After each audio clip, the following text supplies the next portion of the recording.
mbokki internet DS Prod ñi ngi am mbégte di jàkkaarloo ak yéen comme saa su ne rek tey ñu ñëw ak yéen ak seen émission bi nga xam ne ñu ngi koy wax pencoo réew mi pencoo réew mi bu ñu ko waxee danañu waxtaanee lépp lu jëm si wàllum actualité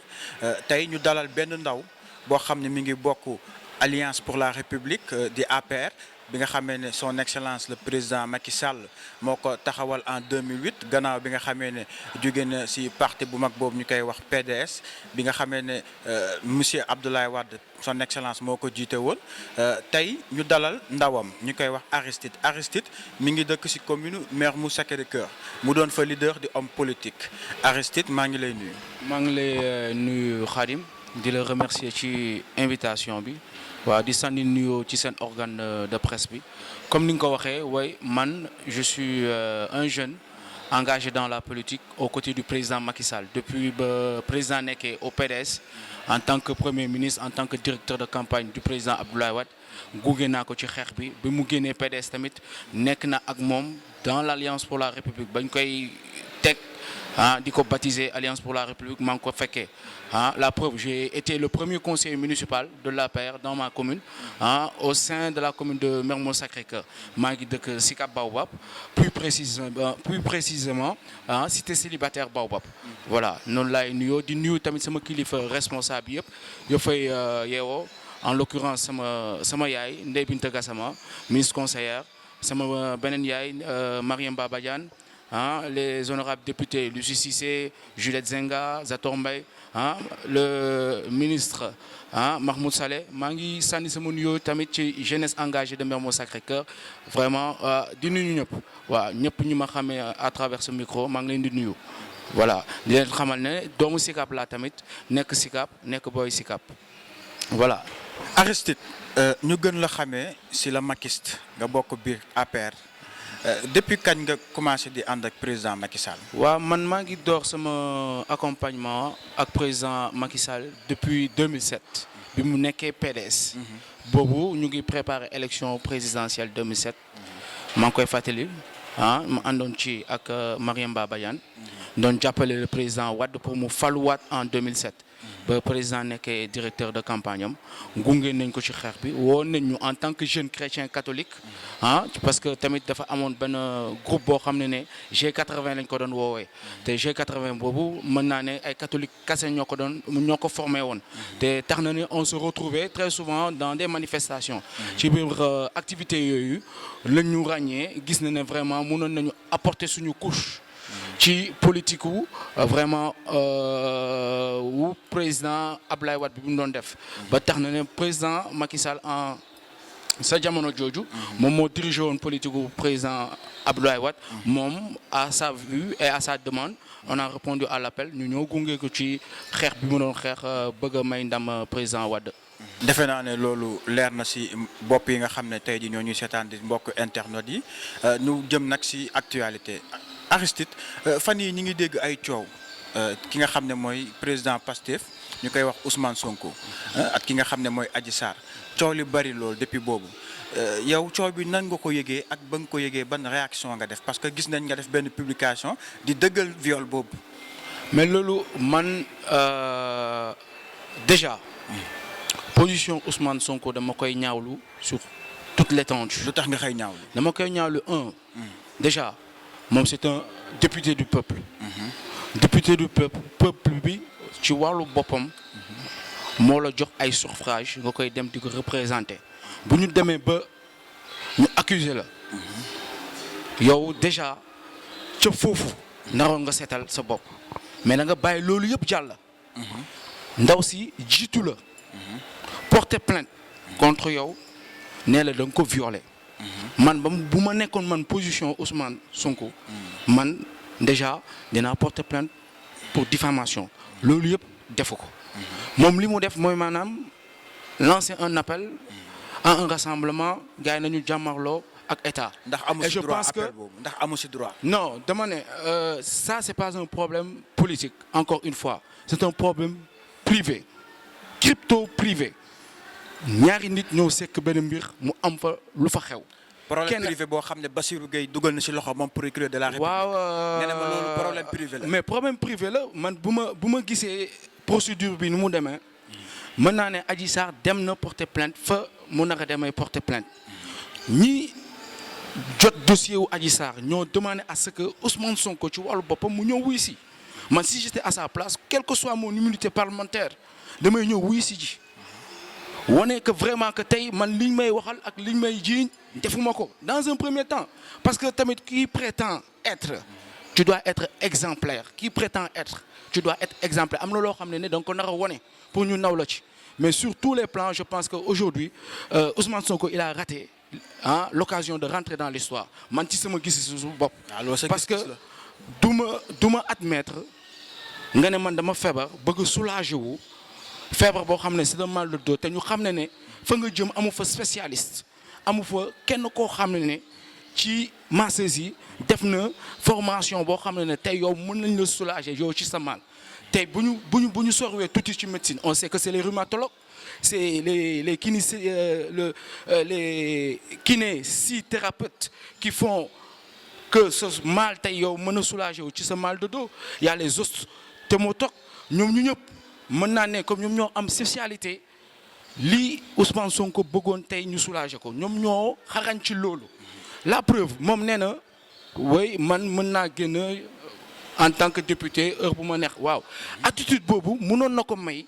moom mu dem taxawaat à l'Assemblée nationale dama feebar dama bëgg prise en charge médicale chaque député a une prise en charge médicale mu soumettre ko assemblée quitte à ce que moom mu jël benn spécialiste am benn médecin am comme il est prudent par rapport à pas mal de choses mu jël benn médecin am boo ko xam ne da koy suivre. Ousmane ndax bërëb boobu mu demoon di fa massage ndax amu si droit Aristide. non dama ne moom moo wax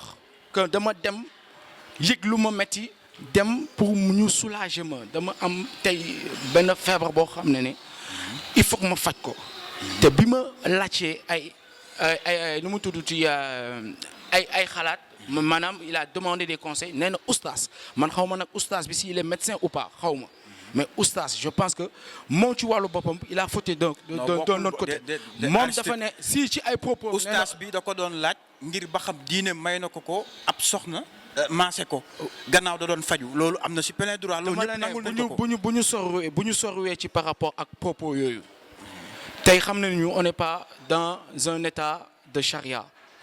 Mais tey acte Ousmane Sonko je prends en témoin tous ces islamologues ñoo xam ne ils maîtrisent le Coran man du ma musulman chrétien catholique la mais dinaa gëstu tuuti islam li yoon wax par rapport ak moom acte bu mu def tey bu nekkoon charia on sait que le sort qui sera réservé à Ousmane Sonko xam nañ ko ba pare. ma ne ndax yow mi bokkul ak Ousmane Sonko diine gën nga koo xam diine. non mënu ma ko gën a xam diine. mënu ma ko gën a xam diine mais tey man fan laa koy woowee. tey fan laa koy woowee mu teg kaamin moom en tant que religieux na teg kaamin ne que man li may jiiñ ñëpp ak la Adji Sarr wax yëpp man duma ci dara wat naa ko ci yàlla man en tant que ndaw man li may wax ni man la concerné wat naa ko ci yàlla Ousmane Sonko bu tegee loxoom ci kaamin ne que moom musul def dara Adji Sarr ca néeg ba xam naa ne dina tal leneen lu dul politique wala di woo ay journalistes ay conférence de presse kooku man maa ko wax. ndax jar na waat ndax depuis bi nga xamee ne xam nañ Ousmane Sonko lépp li nga xam ne wax na ko fii ak état bi li nga xam ne moom lay dawalee si mal gouvernance amul kenn koo xam ne comme dam ña nga ko si. non fii kon est-ce que jar na mu si waat fii man Sénégalais yi gëm nañ ko. non li gisuma fi. ñëpp dañoo jàpp ne complot d'état gisuma fi mal gouvernance Ousmane Sonko moom politique am mooy lal désinformation Ousmane Sonko. politique am mooy lal ay montage ndax loolu bu amoon duñ ko tëj ci kaso Ousmane Sonko ndax li ngay wax bu amoon kon duñ ko tëj ci kaso mais tëj ci kaso dafay am procédure dafay am yoon doo tëb ñu tëj la kaso. ma ne ndax sosal état boo ko defee doo tëdd ci kaso gi. ma ne sosal état dafay fekk loo xam ne vraiment nekk na ci loo xam ne mën na nekk loo xam ne mën na atteindre këru état. là à la rigueur mën naa comprendre ne tey mën nañ ko jël déglu ko mais fu mu toll nii dugg nañ ci benn procédure te procédure boobu moom daf ci nara voilà tontu le peuple sénégalais parce que tamit député bi mu nekk ay suffrage ñoo ko jox tey bu demee ban bëggul vraiment répondre à l'appel du peuple. Parce que l'Assemblée nationale, c'est une représentation du peuple. Le peuple moo la soxla Ousmane pour nga ñëw nga clarifier ay faits tey boo bañee clarifier ay faits c'est parce que vraiment tu as fauté yow xam nga bu baax léegi nag si tu appelles. ma ne ndax l'Assemblée nationale boobu ngay wax nga xam ne majorité bi président Macky Sall moo ko yor. ñëpp xam la fay am bu waxee waaw ñëpp ne waaw bu waxee déet ñëpp ne déet ndax gis nañ fi benn député boo xam ne génn na fi ne moom jarul sax soxla discours wala di déglu bu Macky Sall ne waaw rek mu voté waaw bu ne déet mu voté déet ndax Ousmane Sonko amul droit ne du dem wuy ji assemblée boobu. xam nga tamit quoi qu'on puisse dire excès de zèle cofeel dina am ci nit ba nit mën a génne ay kàddu par rapport ak moom li muy dund député boobu ngay wax cofeel ak engagement am xam naa ñoo ko poussé. vraiment assemblée nationale. bi nga xam ne askan bi nga fa war a nekk. mais cofeel foofu noonu moo fa am cofeel lay am ci lépp. ndax li ngay wax yaa ngi koy seet. mais si cofeel lay am ci lépp. Xadim cofeel tegu ko fa Aristide. mais dama cofeelu Macky Sall tegu ko fa. non cofeel Macky Sall tegu ko fa c'est vrai. nit ñi ñoo ko fa teg. mais mu war a xeexal askan bi mais pas président Macky Sall. mais bu génnee ba dem wax ko parce que tamit wax dafay fa mu am dégg-dégg parce que nit yi ni ñuy nu mu tudd ci nu ñuy percevoir yenn wax yi di ko voilà di ko transformer ni ñu ko bëggee ci ñoom rek la mais gisuma vraiment député boobu bi mu génnee la mu fa wax mën na voilà. mais man gis naa ko entraver démarche wala entraver xelu nit yi wala bloquer nit yi par rapport à leur réflexion li mu wax daf ko sentir et c'était pas méchant vraiment c'était pas méchant man li may ñaan vraiment Ousmane Sonko par rapport à cette situation. na dem wuyu ji te bàyyi li muy def moo jóge këram bàyyi ay soxnaam dem duggi salle de massage te salle de massage la ko fa yóbbu. moo taxaw non moom moo taxaw dama ne moom moo taxaw devant les micros ne dama am feebar te ba ma laajte nee nañ ma que mën naa dem salle de massage bi pour man su soulager ñun xam nañu luy soulager mal de dos waaw kinésithérapeute yi ñoo mën a soulager mal de dos. ostéopologue yi ñoo mën a soulager mal de dos ainsi de suite le rhumatologue ñoom y a des spécialistes. yow da nga jàpp ne Ousmane dafa dem foofu ngir leneen waaye lu dul faju ji. non mais ça c'est clair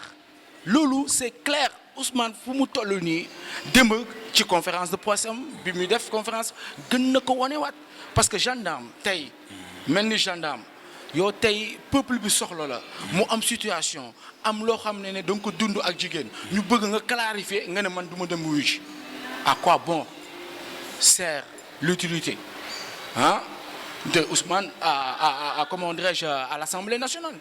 Ousmane c'est un député moom député yi ñoo demandé à ce que mais c'est le peuple qui a besoin d'être clarifié mais pourquoi tu ne veux pas aller répondre mais na dem tontu te tamit man maa ngi koy woo ci benn mbir nee naa Ousmane Aristide nee naa Ousmane bu tegee loxoom ci kaamin ne deful dara Adji Sarr dina ci kaamin laa wax ne kaamin kulli kaamin dina tal leneen lu dul politique wala woo ay journaliste. ndax yow jàpp ñu ne li ngay def ni politique la maanaam yow. non man gisuma ci waxi kasaw rek ngay wax ni gisuma ci est-ce que da ngay wax ngir bëggal Macky Sall wala da ngay waxal ngir sa akulaay taala yow Aristide. dama ne man li may wax gëm-gëm la li may wax dama am fu leer fi mu ko teg du accusation du dara. kon da nga bëgg a wax ne yow yëf ba muy am yaa nga fa woon. man nekkuma foon mais dem ci. kon fan fu leer nga ko teg. dama la ne tey Ousmane moom moo ne dama dem salon de massage te salon de massage li muy méttiwaay bi muy yëg moom ci yaramam du foofu lañ koy fajee. ma ne la mu wax mën nañ ko nangul ndax ñun ñi ngi fàttaliku man déjà man Khadim maa ngi fàttaliku ba may nekk xale daan naa damm wala may foqoj di dem si maire bu nekk si koñ bi faju. pourquoi pas dew ma hôpital. kenn terewu ko te pourtant maa ngi ni dox samay soxla. tey Ousmane Sonko bu demoon ci benn médecin traditionnel wala benn femme bu koy damp loolu traditionnellement on peut dire mais il est allé dans un salon de beauté pour se faire masser te Adji Sarr elle est née d'un père et d'une mère de baay ak ndey ñoo ko jur bu ñu fàtte loolu ndey ak baay ñoo jur Adji Sarr comme ndey ak baay ñoo jur Ousmane Sonko te tey naa xamal dara sénégalais Adji bu jógoon moom ci wàllu boppam dem soumettre maalam bi mu doon sentir ak li mu dund à la responsable du salon de beauté xam naa ne wax ji tey du egsi fii mais dafa muñ ba benn instant nag elle s'est éclatée quand elle s'est éclatée ce qu'elle a fait elle est allée vers le droit dem porter ji plainte affaire mu ngi ci procédure man li may demander à Ousmane Sonko vraiment mu dem répondre à la justice. Dans un premier temps c'est un député du peuple, c'est le peuple dans son instance moo demandé à ce que yow nga ñëw clarifier les choses bu bañ a dem boo bañ a dem rek dafay nural leneen te résistance bi ngay teg fii man je ne vois pas cette résistance di ci woote ay ethnie de gauche à droite mais Ousmane kañ la xam Casamance de 78 en nos jours la crise casamançaise xam nañu ñan ñoo ci dox ak lan lañ ci def Ousmane Sonko c'est en 2001 qu'il a été dans les instances de l'impôt et domaine. Qu'est-ce qu'il a fait pour les fils de la Casamance? Vous le faites la phrase de Jean-François Biagui. Je parle sur son contrôle moom waxoon na Ousmane en son temps ba 94 milliards yi génne mu bëgg utiliser ethnicité ethnie Joola pour gars yi ñoo xeex ko mais Jean-François Biagui da ko ne stop. Si tu penses que l'électorat casacé est à toi seul, tu te trompes. Mais il se trompe. Mais dama la ne il se trompe fu mu toll nii moom il cherche à se victimiser ay montage en n'en plus finir. La dernière fois lu ñu utilisé sama baatu kilifa église la ñu utilisé ci suuf mais ce sont ses mentors ay gars yam yi rek la jël baatu keneen ne monseigneur Benjamin Ndiaye de l'église catholique moom mooy wax loolu pour lan pour victimiser wu pour wane lan au juste. Mais qui n'a qu'à se ressaisir Ousmane encore une fois Ousmane n'a qu'à se ressaisir te xam ne président Macky Sall bi mu tudd ci dossier bi du alter ego am bilaay walaay tey man war naa ko ci yàlla bu ñu tëggoon élection Ousmane Sonko mënul raw président Macky Sall mënu ko raw te problème bi ñoom ñoo ko politiser parce que nañ ci tudd nit koo xam ne nangu ci woon ko tudd muy président Macky Sall n'a rien à voir. mais ndax président Macky Sall taxawul taxawaay boo xam ne lu xew si Ousmane Sonko ñu jiñ ko ko. ndax moo fi taxaw ne lépp lu ma mën a def ngir naxasal ngir yàq ñi nga xam ne moo ñoo nekk si opposition bi danaa ko def loolu Macky Sall la ko wax. non loolu xam nga wax dina am dégg-dégg Khadim wax de il faut que. ndax président war naa wax loo xam ne day am dégg-dégg. si askan non dama la ne. un président de la république nga ne dafa war a am dégg-dégg ay waxam. non dama ne waxam bu ko génnee foog nit yi am ci dégg-dégg. fa laay waxee. dégg-dégg bi leer na dégg-dégg bi lan la. leer na mooy danaa yàqal Ousmane Sonko naa yàqal ñëpp. ma ne Ousmane loolu lay jëfee moom président Macky Sall. ma ne Khadim tey yow boo nekkee njiit tu veux que tout le monde soit à tes côtés et tu vas créer les conditions à ce que ñëpp nekk sa côté. ba opposition du am ci la dëkk règle de l'art. ndax yow jàpp nga ne dëkk bu amul opposant dana doxal dëkk. mais dëkk bu amul opposant dana doxal dëkk. ndax yow jàpp nga loolu yow Aristide. l'essentiel na liggéey bi jaar yoon. liggéey bi bu jaaree yoon on n'a pas besoin vraiment d'une opposition. Sincèrement peut-être président Macky Sall tey jamono ji fi mu teg Sénégal qu'on le veuille ou non Sénégal a ngi ci raay. li ngay wax li ngay wax lu grave ngay wax. ma waxuma dëkk bu amul opposition. nga ne yow loolu war naa mën a nekk si dëkk bi. man mën naa mën a nekk. kon royaume bi ngeen di xëcc moom ngeen bëgg. fii royaume Faye Sall bi ngeen bëgg a xëcc si dëkk bi yéen. loolu ngeen nekk fii amu fi benn royaume. ah oui Aristide boo demee ba ne yow liggéey moo fi nekk. opposition warul am Sénégal boo wane ful ak fayda loo xam ne méngoo na ak attente président Macky Sall méngoo na ak doxalinam dañ lay woo ci liggéey boobu loolu moo fi nekk fii amul fi benn royaume dañu bàyyi wax ju woo xam ne bon yenul maanaa quoi au fait parce que lal non ku ci nekk fii on est dans un monde yow tey di nga am daraja boo amee sa daraja bon di nga ci woo ñëpp mais doo ci fàtte say am du jàmm doo ci fàtte say proche addina moo bindoo noonu loolu mënul dañ ñii di wax que non dynastie Faye Sall ba bu ñu fa nekkoon sax te noonu lay demee fii y a pas de dynastie amul benn situation monarchique bu ñu fi nekk la preuve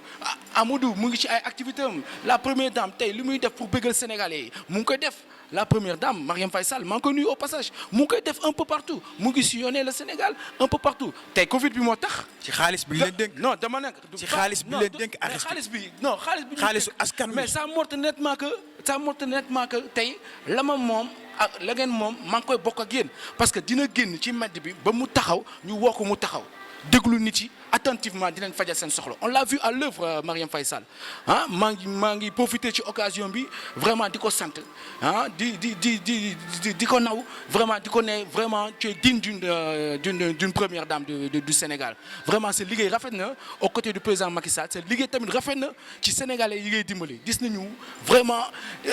Caaroy bu ñu doon cité duñ fi jógee revenons à Ousmane moo tudd président Macky Sall ci biir dossier am Ousmane encore une fois dafa nekk ci victimisation di jéem a victimiser wu di créer ay montage en n'en plus finir voilà di nasaxal xelu sénégalais soit disant que moom voilà c'est un adversaire du président Macky Sall président Macky Sall lui c'est le dernier rempart waaw dañ koy éliminer et tout ça man dama bëgg a xamal ne tey aujourd'hui ici au Sénégal à l'heure où je te parle notre principal ennemi et principal adversaire c'est le coronavirus c'est le Covid variant britannique ci xeex boobu la ñu nekk moom nag. moo def ñombeewam na ko assumer. mais ndax yéen fàtte woo leen corona bi yéen gouvernement. non mënuñu fàtte corona bi mënuñu fàtte mais seen lépp Ousmane Sonko la. dama la ne débat yi sax dinañ laaj ci corona bi fan ngeen si toll ngeen tudd Ousmane Sonko. jógewuñu di lancer appel sénégalais yi à travers le ministère de la santé et de l'action sociale Abdoulaye Diouf Sarr vraiment liggéey bi ngay liggéey au niveau du secteur de la santé sénégalais yëpp naw nañu ci. gis nañu vraiment effort yu ngay fournir pour vraiment ñu éradiquer pandémie bi ñu nekkee pandémie bi boo xam ne dafa lëmbee dëkk yi dafa lëmbee monde entier vraiment gis nañ sa liggéey gis nañ sa taxawaay Abdoulaye Diouf Sarr te mesure barrière yu ñu teg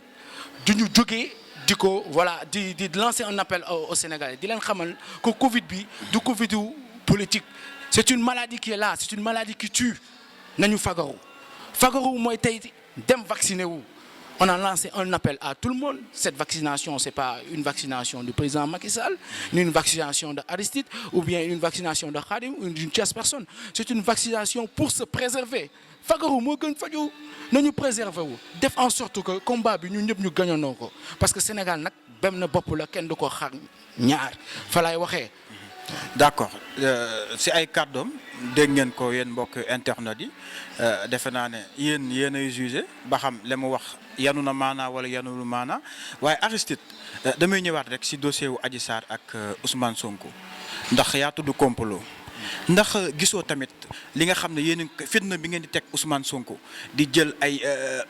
force de l'ordre di ko yóbbu si këram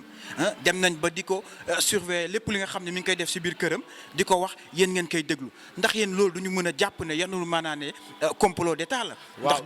gis nañ seen taxawaay si affaire yi. dans mes propos waxuma ne man thèse complot dama koy tegee ne le Ousmane moo nekk état mooy comploté ci kawam. ndax seen doxalin wanewul ne complot la. foofu complot amu fa. parce que Sweet Beauté kenn politique fa. Adji Sarr politiqueul. Au moment où Ousmane Sonko sortait de sa maison, il n'était pas allé à une réunion politique encore une fois. Il était allé se faire soulager d'un mal de dos moom moo ko wax. amul loolu lenn loo xam ne tey mën nañu wax ne que vraiment lii dafa am traçabilité politique. Il faudrait que Ousmane Sonko respecte les Sénégalais. Il n'était pas allé à une réunion politique. Adji Sarr ne fait pas la politique. Que moom salon de beauté am jëkkëram ak ña fay nekk yëpp di liggéey defuñu fa benn politique. lan moo fa andi doomu responsable boobu bokk si yéen Benno Bokk Yaakaar lan moo ko fa andi ba muy gaari otom foofu si suite bi jël Adji Sarr yóbbu ko. loolu c'est sous-entendu ñoo koy wax mais procès bi buñ ci demee. ma ne procès bi déjà dina am bu ñu demee les vérités vont sortir. la ñu wax yooyu yëpp je te dis que Ousmane il est dans la victimisation. mais loolu la ñu wax dëgg la. non dañuy créer la ñu wax dëgg la ndax kooku wuy si na. ñun ma dama la ne teg ma ne waajooju noonu nga xam dafa bokk si Benno Bokk Yaakaar. man dama la ne moo jëlee Adji Sarr at 4-4 bu ñuul ma ne wuy si na. du ma la ne jusqu'à preuve du contraire sax du ma la ne jusqu'à preuve dama la ne loolu amul. loolu ay waxu àndandoo Ousmane Sonko la ñoom noonu la ñu doxee ci biir présidentielle bi en 2010 dañu def seen dispositif résultat bu génn rek Macky fu mu amee lii bu amee 25 ñu ne ko non amul 25-5 bëgg a jaxase xelu nit yi bëgg a créer benn dynamisme boo xam ne voilà hypothèse on aura un deuxième tour ci tànk yooyu la nekk. je te dis tout à l'heure dañu utiliser beneen baat ne soi-disant que sama njiitu église catholique Benjamin Ndiaye mooy wax loolu ay àndandoo bëgg nu mu tudd Ousmane Sonko ñoo ko def. il cherche à se victimiser Ousmane moo tooñ boppam Macky Sall tooñu ko kenn tooñu ko Ousmane Sonko moo tooñ boppam mais il a joué et il s'est brûlé c'est tout il a joué il s'est brûlé ki naka assumer et aller répondre loolu rek moo fi des taal dëkk bi nag man gëm naa ne ñi fi toog dund fi. liggéey fi ba ñu wuy ji mais dafa ne bu ngeen ko tegee si yoon rek dama ne ci diine bu ngeen ko tegee si yoon dana wuy ji mais ñaata député la ñuy lever si fii seen immunité parlementaire ñu dem wuyu Ousmane n'est pas le premier ni le dernier Ousmane attends mais na def nag combien de députés ici ba justice bëgg leen soxla ci ay mbir yoo xam ne dañ leen ci woo mais dañu nangu man si j'étais Ousmane ak li may incarné yëpp man damay nangu dem wuyu ji même sans la levée de mon immunité damay dem wuyu ji parce que il prétend boobu nag dafay am loo xam ne da nga koy nuróol da nga koy incarné te dafa lay accompagner mais là avec tout ce que je vois là il a raté l'occasion de rentrer dans l'histoire du Sénégal. Ousmane Sonko a raté l'occasion de rentrer dans l'histoire du Sénégal. La preuve mu ngi ne la dernière ci discours am mu ngi naaw gendarme yi tey benn gendarme moo présenté wu sa buntu jox la convocation nga ne doo jël convocation bi au nom de quoi. mais non dafa naka ñëw wuy si. assemblée député la loolu am na si droit. am na ci plein droit. non amu ci droit. ah oui mais du suffrage sénégalais yi moom kan la fa toogal moom toogalu fa boppam Ousmane toogalu fa boppam Ousmane mu fa toogal le peuple sénégalais ay sénégalais la fa toogal kon tey il a droit à clarifier les choses à ce peuple là à ce peuple qui lui a permis d'être député moom ci wàllu boppam loolu la ko doxee. moom c'est Ousmane bu mu seet ne moom la personne Ousmane tu es député te balaa nga nekk député da nga ñaan kaddu ay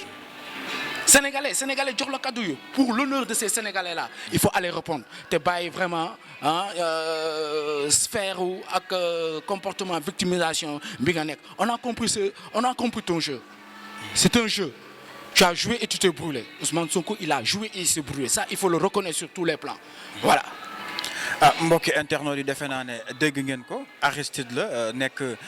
Alliance pour la République di ndaw président Macky Sall wax ji xam naa ne moom du leen bett ndax ndaw Macky Sall la bon Aristide xam naa ne dossier Ousmane Sonko bi bu ñu fi desee rek fi la ñuy fanaan ndax du jeex moo tax damay duggat yow si li nga xam ne tey ñëpp moom la ñuy coow ndax temps bi mayeetuñu ko mooy ndax Macky Sall day dem élection 2024. waaw man sama avis personnel ak li ma gëm je pense que référendum mu 2016 ba ñuy voté 15 points yi édifié na Sénégalais yëpp ci biir 15 points bi il y avait un point qui dit que un président de la République a droit à 2 mandats consécutifs. Ça veut dire qui se succèdent. N'est-ce pas tey ñun ñu nekkoon ci benn septennat je me rappelle bien que son souhait a été d'éliminer ce septennat là et de ramener le quinquennat moom ne woon na bu muy laaj réew mi président Macky Sall en 2012 dafa ne man bu ma egsee dinaa vraiment réduire sama mandat de 7 ans à 5 ans mais bañ ca demee conseil constitutionnel ne ko li nga bëgg vraiment souhait le vœu la mais constitution bi lii la wax nañ ca dem léegi pour départager loolu yëpp on a créé un référendum et je pense que le référendum ce qu'il dit c'est clair 2 mandats consécutifs de 5 ans. Ça veut dire aujourd'hui président Macky Sall dama la ne man ci sama gis-gis sama analyse yu bopp la man décortiquer aujourd'hui on est devant une ère constitutionnelle nouvelle dans une nouvelle démarche septennat bi dañ ko éliminer tey président boo ko falee fii au Sénégal am na droit def 2 mandats de 5 ans dans la nouvelle ère constitutionnelle il faut tamit nit yi di mën a comprendre loolu si septennat la ñu nekkoon. kon sa kàddu maanaam 7 ans yi bokkul si mandat président Macky Sall. 7 ans yi bokkul. yow say waxu sa kàddu bopp la au moment venu nous allons défendre cela au moment venu les constitutionnalistes vont s'y atteler vont prendre position et le droit sera dit parce que man li ma gëm on est devant une nouvelle ère constitutionnelle 2 mandats consécutifs de 5 ans. Ça veut dire que le président Macky Sall a bel et bien le droit de se représenter encore pour une seconde fois pour demander un second mandat de 5 ans, non pas un 3e mandat comme gars yi appellation bi ñu koy jox man appellation boobu du ma ko utiliser. yow loo ko tuddee loolu. dama ne tey on est devant une nouvelle ère constitutionnelle bu ñu nee nouvelle ère constitutionnelle nouvelle démarche nouveau fonctionnement Sénégal dafa changer soppi jikko soppi comportement soppi visage léegi nag ci tànk yooyu la ñuy doxee. léegi nag au moment venu je pense que le conseil constitutionnel ak tous les justiciables dinañ jël position et puis dinañu départager man dans mon humble conviction il a bel et bien le droit le président Macky Sall son excellence de se représenter voilà pour un second mandat de 5 ans dans la nouvelle ère constitutionnelle. dégg nañ fi moom président Macky Sall 2019 mi ne nañu ko may seconde chance mu am deuxième mandat ndax fa lay yem 5 ans yi fa lay yem du si tegaat leneen tey bu ñu ñëwee yow ku mel ne Aristide nga nekk jeune de avenir dëkk bi nga ne président Macky Sall am na droit dem élection 2024 ndax loolu yow ragaloo vaar si li ngay wax. man ragaluma non man mënuma ragal vaar parce que dama ne le discours politique n'est pas l'acte politique te le discours politique il émet des vœux il émet des souhaits mais en tant que tel boo demee en profondeur dans la forme et dans le fond mën na tey yow say vœux ak say souhaits bañ a méngoo ak charte ak droit wu réew mi loolu mën na am tey mën nga ne waaw bëgg naa atteindre tel objectif dinaa créer condition pour atteindre ko mais ci doxalin bi mën nga ko bañ a atteindre ci doxalin bi tey droit mën na la ne ah non yow fii nga mën a yem wala mën nga fa yegg loolu laay comprendre waxu président Macky Sall le discours politique n'est pas l'acte politique. mbokk internet yi ñoo ko déggandoo nee na président Macky Sall am na droit dem élection 2024 defe naa ne loolu gëmuma ne askan wi danañ ko si bàyyee waaye ak lu si mën a am rek lu si des bareetul Aristide lan ngay tàggatoo ak ban message ngay lancer. waaw di leen remercier ci invitation bi di sandi un appel surtout à la jeunesse sénégalaise di leen xamal ne aujourd'hui nous sommes devant une pandémie vraiment qui tue. Le Covid-19 tue, le Covid variant britannique tue. Lu ñu mën a def ba mucc ci loolu yëpp mooy dem vacciner wu respecter mesures barrières yi ministère de la santé et de l'action sociale digle te ki koy jiite muy Abdoulaye Diouf Sarr au passage maa ngi koy nuyu di rafetlu liggéeyam bi muy liggéey au niveau de la santé di xamal tamit sénégalais que vaccin bi dafa am solo. vaccin bi dina tax déjà nga fagaru ba Covid bi wala feebar bu la nax a ñëw attaqué du la attaqué nu mu ko waree kon te am na solo ñu dem vacciner wu te vaccin bi c'est pas un vaccin politique encore une fois c'est pas un vaccin du président Macky Sall c'est pas un vaccin de Aristide ni un vaccin de qui que ce soit c'est un vaccin qui va nous préserver du mal ce mal-là s'appelle le Covid-19 alors nañu jóg ñu ñëpp àndandoo benn dem vacciner wu. jërëjëf Aristide tey mu nekkoon gan boo xam ne moom la ñu dalaloon fii ci DS Prod di am mbégte rek saa su ne di jàkkaarloo ak yéen di leen jox dig daje beneen émission ak beneen invité incha allah jërë ngeen jëf.